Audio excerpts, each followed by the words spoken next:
दोन्ही पवार एकत्र येत आहेत. ज्या संजय राऊतांनी आयुष्यभर सिल्वर ओकची चाकरी केली, कधी काँग्रेसच्या कडे जाऊन त्यांनी धनुष्यबाण गहाण ठेवला, त्या राऊतांची अवस्था आज कुंकू धन्याचं, मंगळसूत्र गण्याचं अशा पद्धतीची झालेली आहे.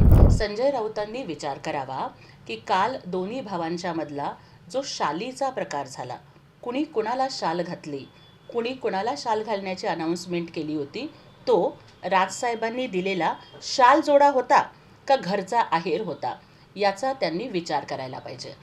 संजय राऊतांनी हा विचार केला पाहिजे की जे स्वतःला पवार साहेबांचे चेले म्हणत होते, परंतु आज दोन्ही पवार एकत्र येत आहेत. ज्या संजय राऊतांनी आयुष्यभर सिल्वर ओकची चाकरी केली, कधी काँग्रेसच्या कडे जाऊन त्यांनी धनुष्यबाण गहाण ठेवला, त्या राऊतांची अवस्था आज कुंकू धन्याचं, मंगळसूत्र गण्याचं अशा पद्धतीची झालेली आहे. ते ना घरका ना घाटका झालेले आहेत.